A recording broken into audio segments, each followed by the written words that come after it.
Good afternoon, Spurs fans. Third tries a charm. Third luck's a charm. Had a bit of bloody hay fever this morning. Had two cracks of trying to start the video, but it's Andrew from AJ Aussie Spurs here. Just thought I'd do a video, maybe a review of Bournemouth, a preview of Aston Villa, and just a bit of a general chat about what's going on around Tottenham at the moment. It's quite a shall we say shit fight or a shit show? So if you're allowed to say that. So regards to the Bournemouth game, I did manage to see the first half again. Bloody work always gets in the way of a good Spurs game. But first half seemed okay. We took that. It was a great goal by Matisse Tell. That was, shows what he can do in the brief time that he's had a chance to. At least he has a bit of a crack. It was, as I say, the second half I didn't get to see. I saw a few of the highlights and going by a lot of what the channels were saying. It was a good first 15 minutes, which was probably fair, and the last 15 minutes, which I unfortunately didn't get to see. But Polina, sorry, over kick. At least we should, as we say, maybe we should make it that the spectacular goals count for triple. We might stand a chance because we have scored some great goals. Just not many of them, just not enough of them. Let's say, but it's going to be losing points to Bournemouth is a bit of a bummer, but at least we did create a couple of chances. Again, they may have been from set pieces and the like, but at least we're getting into positions to score goals. Let's put it that way. Even if they are from set pieces, at least we're creating chances, which is always going to be the thing. They always talk about XG, and that's another point. Is data killing football? It's just too much analysis. Let's be honest. Football is an organic game. You cannot put people in structured positions, because it just moves around too much. They were saying, Frank doesn't mind people, opposition shooting from because their XG is 0.1%. I hate to think like the XG for Tottenham for teams outside the box is probably 2 or 3 because they score every time they let it hit it. So if they're going to go into XG, make sure it's comparable to every team within that frame. That's the thing that I find amazing. It's only going to be like 0.1%, but how many goals have we conceded from outside the box? Freaking shit loads. So that's why I say I think this reliance on data in management it's got to be doomed. Surely, you're going to be caught out because the data will change all the time. So I don't know. But that's another thing for the boffins and the nerds to work out, I guess. I haven't got the time to do that, buddy. Go into a deep dive about that. But surely to goodness, data. As I say, I digress. That's probably a video for another, and probably someone with a bit more brain matter than myself to go into. Okay, so Bournemouth. As I say, it's the toxicity at the end of the game. That's a bit of a worry. As much as and as I keep pointing out, I put my hands up. I was an Enic fan.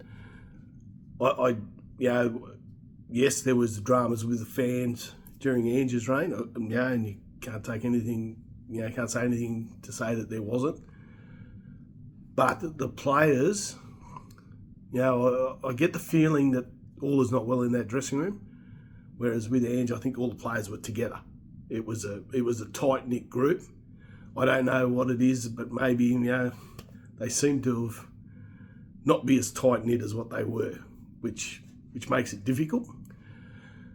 And with Romero coming out and saying about what he said in his tweet, and then got it edited and all that sort of stuff.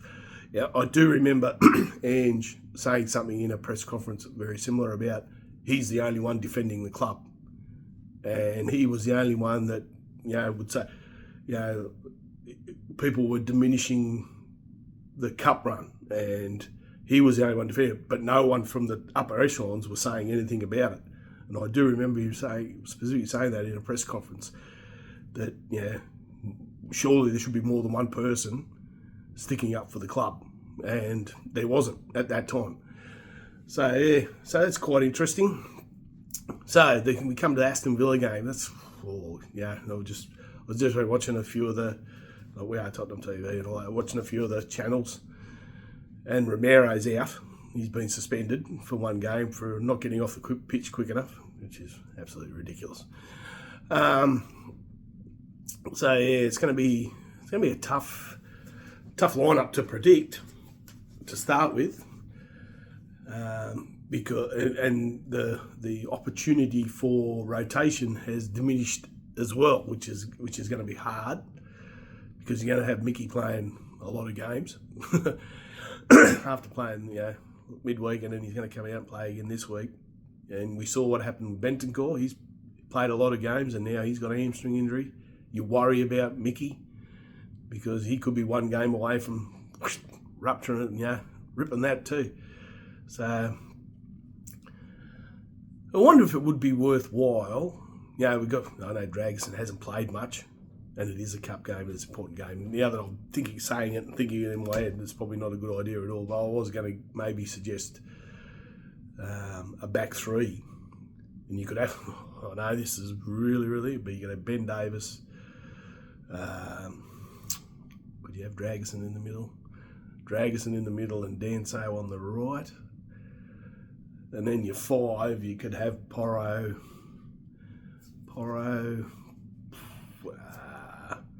We haven't got a lot of choice in the midfield, I think. Porro, Polina,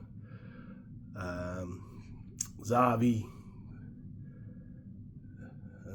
Who was the other one? Spence on the left. You have your 3-5-2, and then you can have Richarlison and Tell up front. Maybe Odebear, that's the other one. Yeah, Odebear.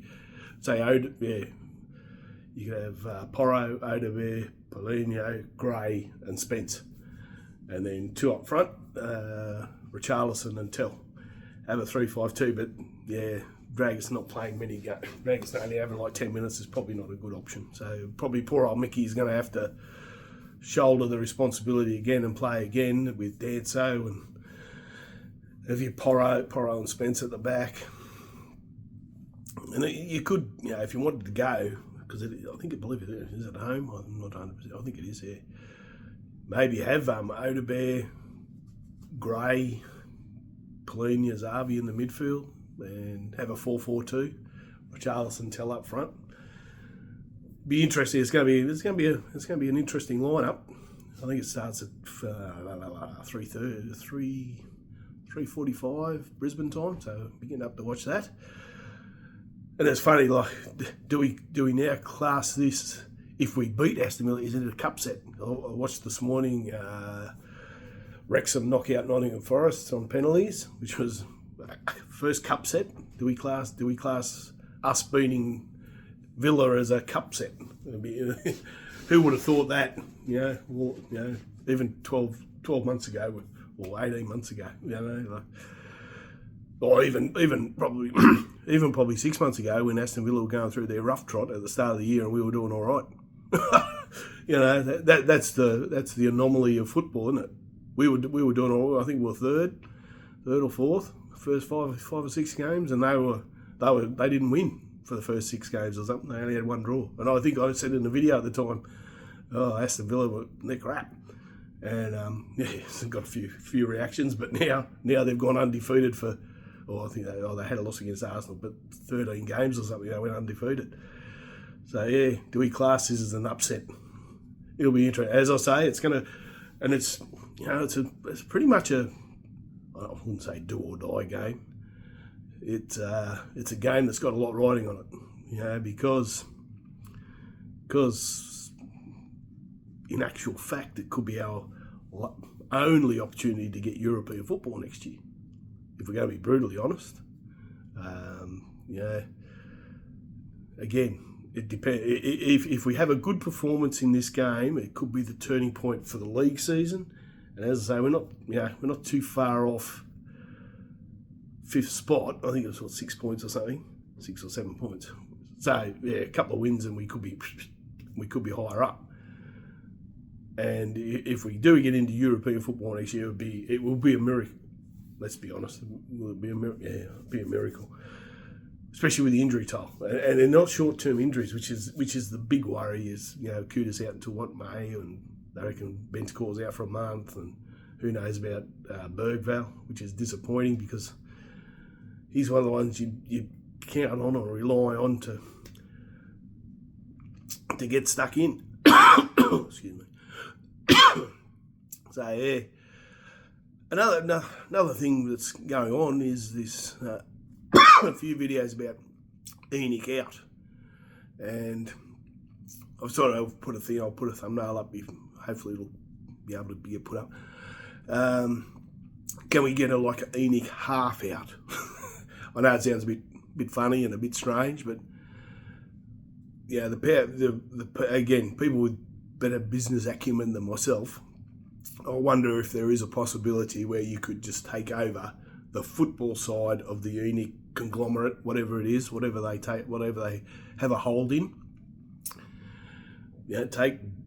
Buy the stadium or whatever it is, or buy their debt or whatever situation it is. As I say, people with a bit more business sense would be able to probably answer it, but just buy the stadium, and if to sweeten the deal, you just charge them a nominal rent so they can get the income from the entertainment side of it.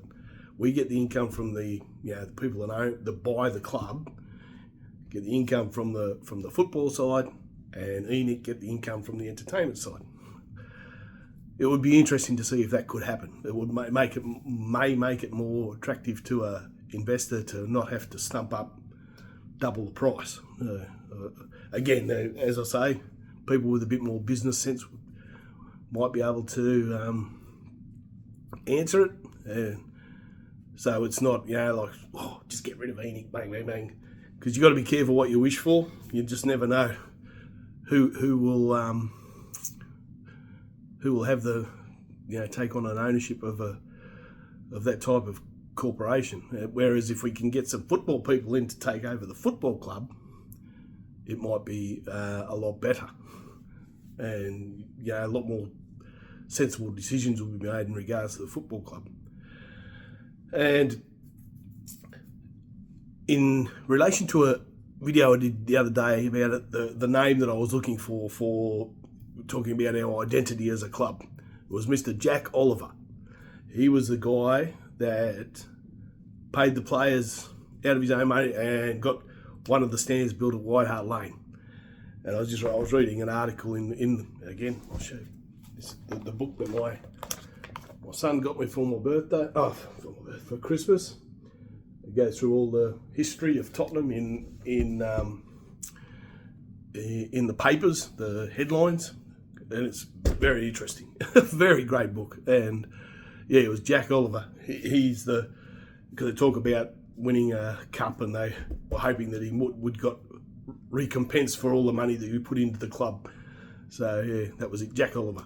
I remember I couldn't memorise it before, but I had it sitting here, and I'll remember it today. So it was Jack Oliver. And also I come across a new Spurs channel today, and I like to. Well, I don't know. I haven't got that many subscribers, but I think it's Spurs from the Stands. A young lady, Sarah, I think her name is. I think she's got about 3 or 4 videos up. She's smashing it. I think she's got something like she's trying to get to 50 subscribers so she can go live. Great content, and it's great to see some new people.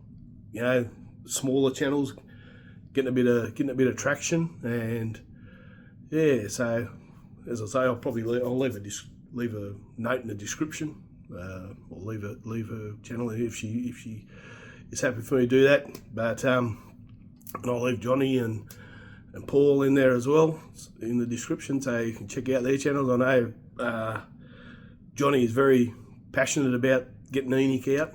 A few of his videos are very, very forthright in getting the message across that we need to get Enic out and get some new owners in, and same with Paul, Hotspur Hippie. I know he's very passionate about getting starting with a new slate, clean slate, new owners, get everything sort of like ground up. Let's go again and get some, and hopefully, I suppose there's some people around there that would look around and find some wealthy individuals or conglomerates to take over and run this club the way it should be run. You look around Australia. The rich people in Australia there's no one that's got any interest in football. That's the sad part, and that's the sad realisation of our football culture out here, I think. Yeah, we've got some great clubs and we've got some great players, but we just haven't got the investment from the rich people, because it does take a lot of money to run a football club, especially in Australia, because you're not getting the television revenue that you do from the English side of things. And yeah, if we had people that were football minded or football inclined, I think Australia would benefit immensely from a cash injection. But I can't see that happening in my lifetime, which is a bit sad. All right, guys. I think that might do it. It's a bit longer than what I actually thought. It's my third attempt at this one. Tackle the hay fevers, so that didn't bloody help with the first two attempts. But yeah, well, hopefully Aston Villa, come on, 3-0, Richarlison 2, Mickey Van der Ven 1. I don't think he'll go extra. I think it's going to be 3-0 in ordinary time. I think there's been a lot of talk. I think there was talk about people meeting up and creating. They need to create an atmosphere that's going to be intimidating, absolutely intimidating. Make sure that those Aston Villa people are scared when they come onto that field. All right, guys, come on, you Spurs, let's go.